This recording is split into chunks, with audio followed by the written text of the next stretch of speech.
আসসালামু আলাইকুম ওয়া রাহমাতুল্লাহি ওয়া বারাকাতুহু হামিদু ওয়া মুসাল্লিয়ান আম্মা বা'দ আউযু বিল্লাহি মিনাশ শাইতানির রাজিম বিসমিল্লাহির রহমানির রহিম। আজকে আমরা এক নতুন বাংলাদেশ দেখছি, যে সময়ে বাংলাদেশের কঠিন পরিস্থিতির মুহূর্তে ভারত তাদের সমস্ত বাঁধগুলো খুলে দিয়েছে। ৫৫টি বাঁধের মাঝে ৫৫টি নদীর মাঝে ৩৫টি নদীতে বাঁধ দিয়েছে। তার মধ্যে প্রায় ৭ থেকে ৮টির মতো প্রায় ৩৩টির মতো না ৩২টির মতো নদীর বাঁধ তারা খুলে দিয়েছে।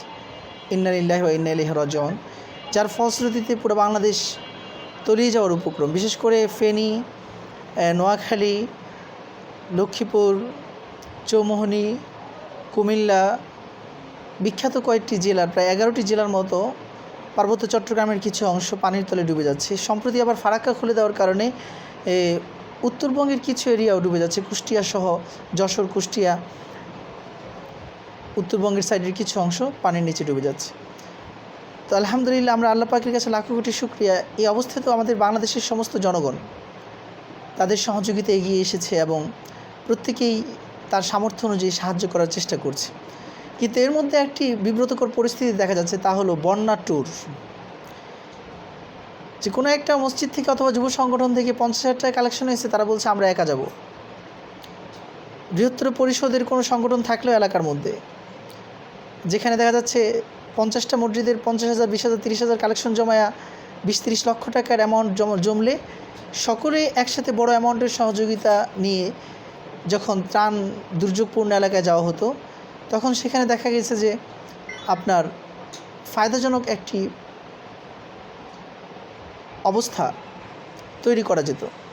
কিন্তু অপরদিকে যখন ৫০,০০০ টাকা, ৬০,০০০ টাকা হলেই তারা সেই টাকাগুলো বিতরণ করার জন্য বন্যা কবলিত এলাকায় চলে যায় এবং সেখানে দেখা গেছে যে ৫০,০০০ টাকা যখন কালেকশন হয়, সেখানে যদি একটা ট্রাক ভাড়া করে, সেই ট্রাকের ভাড়া তো ১০,০০০-এর নিচে না, সর্বনিম্ন ৭,০০০। এভরিথিং খরচ ১০ থেকে ১৫,০০০ টাকা অথবা ২০,০০০ টাকা তাদের এই পরিবহন আসা যাওয়ার মধ্যে খরচ হয়ে যাবে।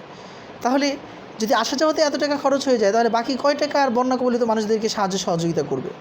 এজন্য যারা ছোটো ছোটো অ্যামাউন্টের অর্থ গ্যাদার করেছেন, সংগ্রহ করেছেন, তাদের ক্ষেত্রে আমাদের বিনীত অনুরোধ থাকবে, আপনারা সেই টাকাগুলো কোনো ট্রাস্টেড ফান্ড সেখানে দিয়ে দেবেন, অথবা বন্যা কবলিত এলাকায় যারা কাজ করছেন তাদের কাছে পৌঁছে দেবেন। যেমন আমাদের ভাই জামাল মাসরুর ভাই আছেন, যিনি ফেনীর, এবং অক্লান্তভাবে রাত দিন খেটে তিনি কাজ করে যাচ্ছেন বন্যা কবলিত এলাকার জন্য। তার নিজস্ব ফান্ডও শেষ হয়ে গেছে। তো আপনারা জামাল মাসরুর ভাইয়ের কাছে পাঠাতে পারেন। জুবার আহমদ তাশরিফ আছে, আমাদের প্রিয় ছাত্র, তার কাছেও পাঠাতে পারেন। আরও অন্যান্য ট্রাস্টেড ব্যক্তিবর্গ রয়েছেন যারা সেখানে কাজ করতেছেন।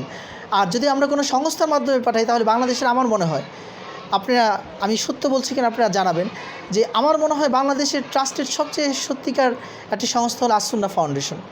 আসুন্নাহ ফাউন্ডেশন যে পরিমাণ ট্রাস্ট তৈরি করেছে, তারা একদিনে ৩ লক্ষ মানুষ সেখানে ট্রানজ্যাকশন করেছে এবং যোগাযোগ করেছে তারা অনুদান দেওয়ার জন্য, এবং এখনও ক্রমবর্ধমান চলছে তারা। এবং তারা যে পরিমাণ কাজ দেখিয়েছে, বাংলাদেশের অন্য কোনো সংস্থা এই পরিমাণ কাজ দেখাতে পারেনি। এবং অলরেডি তারা তাদের কাজগুলো সেনাবাহিনীর সাথে কোলাবোরেট করে, অর্থাৎ তাদের সহযোগিতা এবং তাদের বিভিন্ন যোগাযোগের মাধ্যমে কাজগুলোকে আঞ্জাম দেওয়ার চেষ্টা করা হচ্ছে। ফলে আমার কাছে মনে হয় ছোট ছোট অ্যামাউন্ট যারা গেদার করছেন, যারা সংগ্রহ করছেন, ত্রাণ তহবিল, বিভিন্ন সংগঠন, এলাকার বিভিন্ন যুব সংঘ, যুব সেবা গোষ্ঠী, সেবা সংস্থা, তাদের যে টাকাগুলো ১ লাখ, ২ লাখ, ৩ লাখ টাকার মতো যদি হয়ে থাকে, তাহলে আপনারা সেটা কোনো ট্রাস্টেড বড় সংস্থা অথবা কোনো ফাউন্ডেশনের মাধ্যমে দিয়ে দেন, যেমন আসুন্নাহ ফাউন্ডেশন রয়েছে। অথবা যারা বন্যা কবলিত এলাকায় কাজ করছেন, তাদের মধ্যে যারা বিশ্বস্ত আছেন, তাদের কাছে আপনি আপনাদের টাকাগুলো পৌঁছে দেন। আশা করা যায় তাহলে বন্যা কবলিত এলাকায় যারা বিপদগ্রস্ত রয়েছেন, তারা যথাযথভাবে আপনাদের এই অর্থগুলোকে কাজে লাগিয়ে উপকৃত হতে পারবে এবং বন্যার কিছুটা উপশম হলেও আমরা তখন সেখানে অবদান রাখতে পারবো। এজন্য অবশ্যই এই বন্যা ট্যুর নামে যেই সেলফি তোলার যজ্ঞ চলছে, এগুলো বন্ধ হওয়া চাই। ৫০,০০০ টাকা নিয়ে ২০,০০০ টাকা খরচ করে ৩০,০০০ টাকার মাল মশলা দিয়ে প্রত্যেকটা ১০-১৫ জন যায়, একজনকে দান করে ২০ জনের ছবি তোলে। অলরেডি কিছু কিছু এরিয়ার মধ্যে সেটাও আসছে যে তারা বিরক্ত হয়ে গেছে।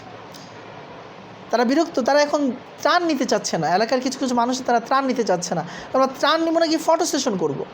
আমরা কি অসহায় হয়ে আমরা কি একদম নিকৃষ্ট পর্যায়ের হয়ে গেলাম যে আমাদেরকে এভাবে ফটো সেশন করে অপমান করতে হবে, পুরো পৃথিবীর মাঝে আমাদের চেহারাকে দেখাতে হবে?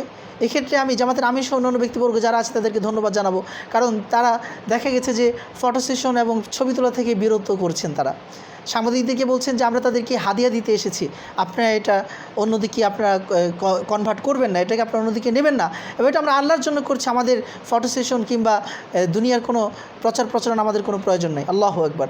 আসলে মুমিন তো এমনই হওয়া চাই। মুমিনের সহযোগিতা যখন আসবে, তখন সে পরিপূর্ণ আল্লাহর জন্য সহযোগিতা করবে। আল্লাহ পাক আমাদের সকলকে তার দ্বীনের জন্য কাজ করার তৌফিক দান করুন, এবং বন্যা ট্যুর নামে এই ধরনের অবাঞ্ছিত ট্যুর বন্ধ করার আমাদের সুমতি দান করুন। আসসালামু আলাইকুম ওয়া রাহমাতুল্লাহ।